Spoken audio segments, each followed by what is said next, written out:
Hello everyone, welcome to video 18. So this video has been called The Chaos Complexity Theory Applied to EFL Teaching or Learning. By the end of this video, you will be able to learn and to explain and hopefully implement the main rationale behind this theory as an alternative way to understand the diversity and the reality of classroom teaching and classroom settings, or what happens in the classroom. So today's objectives are and competencies. By the end of this video, you will be able to firstly explain the basic principles of the chaos and complexity theory. Secondly, understand why language development is often considered as non-linear. Thirdly, critically evaluate traditional syllabi and assessments. Fourthly, to apply complexity-informed practices to EFL teaching. And lastly, you will be able to reflect on the implications of this theory for language teachers and researchers.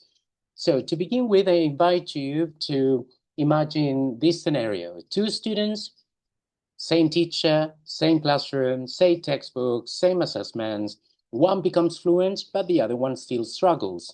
Why would this occur? Well, for decades, language teaching assumed that learning was predictable. But what if language learning behaves more like the weather than a machine? Well, if you're interested in this topic, then let's begin with this. We'll be exploring in this video the chaos and complexity theory. So traditional language teaching often assumes the following route. There's teaching before, then learning would take place, and finally there is mastery of the language.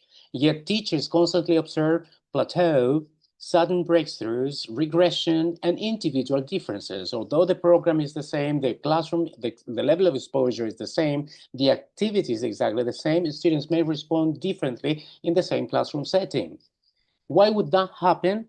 Well, certainly because the students do not learn at the same pace. We know that assumption. But learning would also be different. Learning is messy, learning is dynamic, according to this theory, and learning is unpredictable.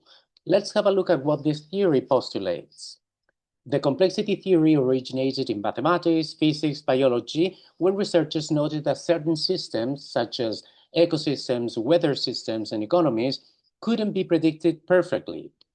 So, if this has happened to you as a student or as a teacher, this phenomenon could be explained by the chaos complexity theory. Every time a teacher says, "How are you?" according to this theory, that production, that utterance is different every time you say it. And students may undergo this way. "How are you?" Well, awkward silence, then fine, then I fine, then I am fine, then I am very fine, then I fine again, then I am fine again. So you may have different utterances as output at the same time. There may be awkward silence, there may be improvement, there may be times in which students may forget what they've just said, or they may not identify the correct question as they continue learning. This usually happens when you introduce the questions, "How old are you?" and "How are you?" All right? So language learning appears to function then similarly as the complex and the chaos complexity theory. A learner then, according to this theory, is a complex adaptive system. Development emerges from the interaction of different variables such as the student's motivation, the student's memory, the student's identity, the student's emotions, the student's prior or background experiences, and opportunities for communication. Okay, the student, in fact, may be responding differently with one instructor and the other one, which has a huge impact when conducting research, for example. So if you're familiar with the traditional and the typical, we used to download music from Aris, this platform in the past. And if you could at that time notice carefully, you could have noticed that downloads would occur differently from the beginning from the back or the last part of the video until the very beginning, and then fulfill somewhere in between, and then in a linear way, non-linear way. So this demonstrates, see, this is already an analogy, but it's for you to understand the routes and paths the students may undergo when learning a second language could be completely different. So according to the main constructs or concepts behind this theory are the following ones. Firstly, non-linearity. Progress is not always gradual as we wish. Sometimes learners improve dramatically, sometimes they stagnate. Complexity theory in the TEFL classroom? Well, some of us, and most of us, probably plan our lessons in a linear activity. However, the actual messy classroom, students interact with different factors, motivations, personality, so there are lots of factors. Another important construct here is emergence. So language emerges through interaction. Teachers cannot always predict when learning will take place. Adaptation. Learners constantly adapt to changing environments and linguistic environments. Variability. Variation is not necessarily failure, and variation may signal development. There's also self-organization. Learners gradually reorganize their language systems, and as they start learning and their English becomes more proficient, they may skip, forget, regress, and try to re-articulate their ideas or what they have apprehended.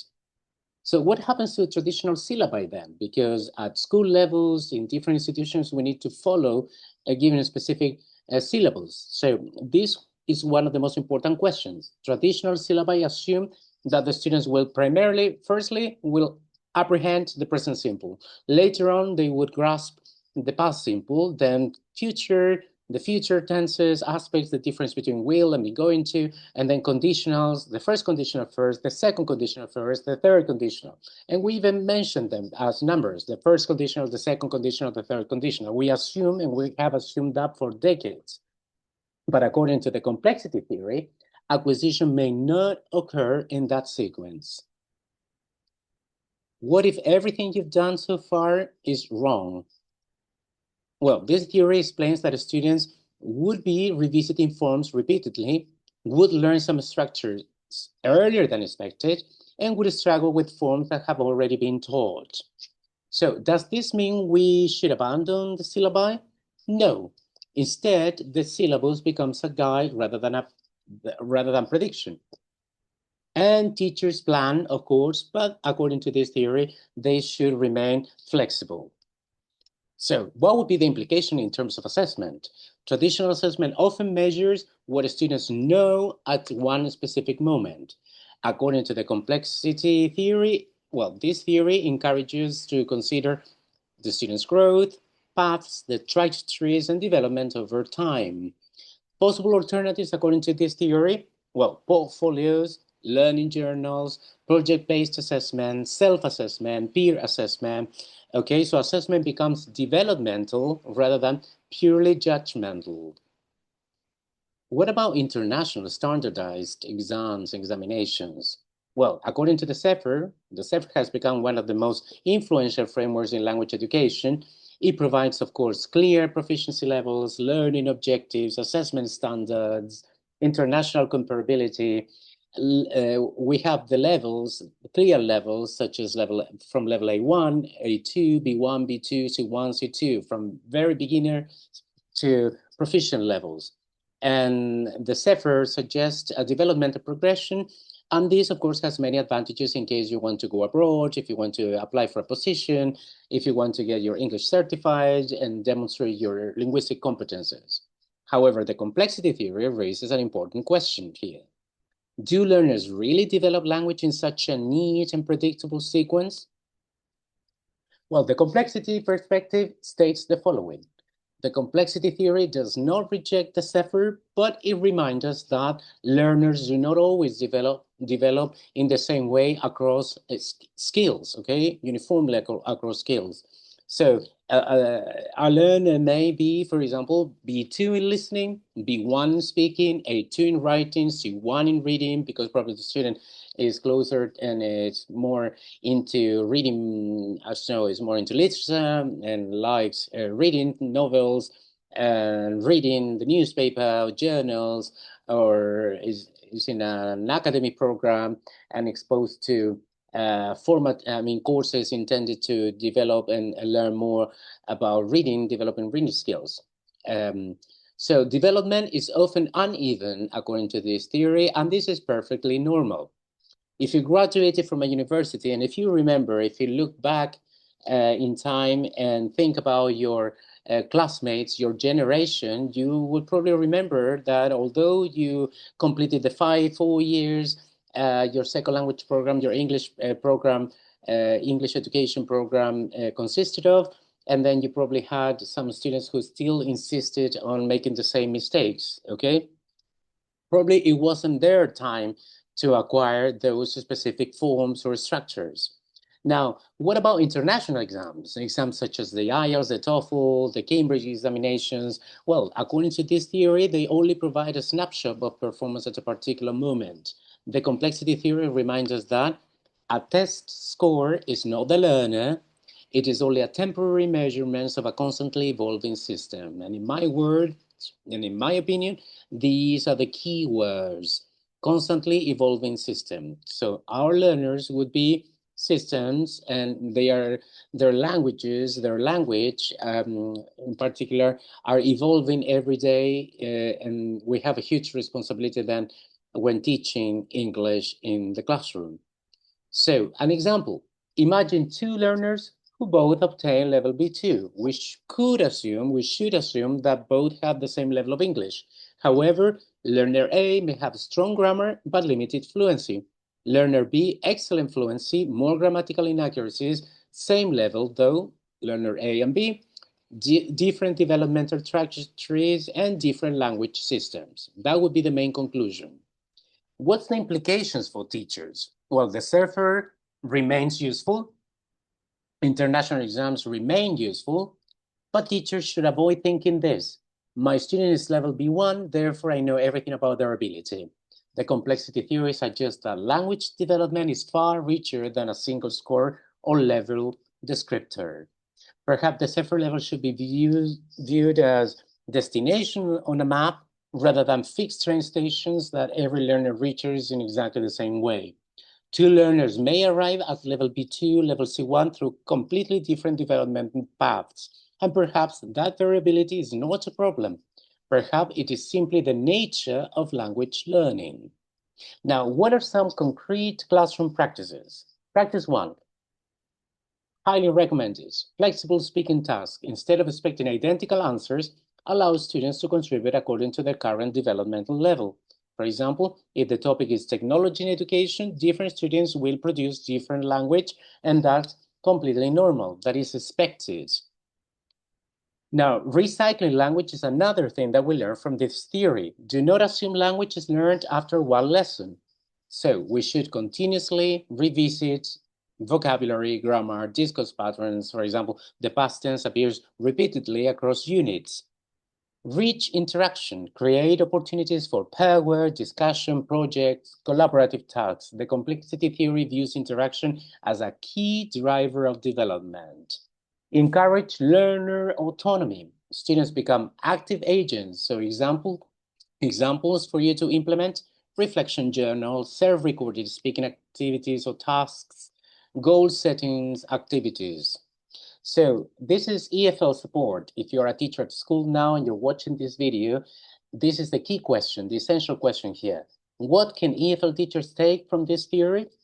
Accept variability. Don't expect the same students answering, I am fine, thanks, just because you've taught that or you've written that on the board or you expect that output.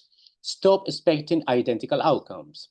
Focus on learning processes, create rich communicative environments, view mistakes as part of development, recognize that learning is not always visible immediately, and sometimes growth appears months later. Reflection for teachers. Think about your own students. Have you ever seen a learner suddenly improve? A learner plateau? Two students respond differently to the same lesson? Perhaps this is not poor teaching. It's not your fault. Perhaps it is the nature of language development itself. The complexity theory reminds us that teaching is not engineering, it is working with living, evolving systems. Some ideas for researchers, okay, based on this video. If every learner follows a unique developmental path, why do educational systems expect everyone to learn the same content at the same pace? Can a 2-hour international exam truly capture the complexity of years of language development? If language learning is inherently not linear, should syllabi be designed as fixed sequences or as flexible learning pathways? Is learner variability a problem that teachers should eliminate or evidence that genuine learning is taking place? And the last question that may inspire you and guide you in the right direction to do research, perhaps the most provocative questions of all here is, can language learning ever be fully predicted, or is it unpredictability an essential characteristic of becoming proficient in a second language? So perhaps language learning is not like constructing a building. Perhaps it is more like cultivating a garden. Teachers cannot force growth, but they can create conditions in which growth becomes possible. And perhaps the role of the teacher is not to control learning, but to nurture it. If you enjoyed this video about the chaos and complexity theory, I invite you to like it, subscribe to my channel, and be in the loop, because shortly we'll have the live sessions with experts, other colleagues who want to share their views, and we will be sharing with students who will be online and live in the live sessions. So I look forward to seeing you in the next video. Bye, everyone. Thank you. Bye.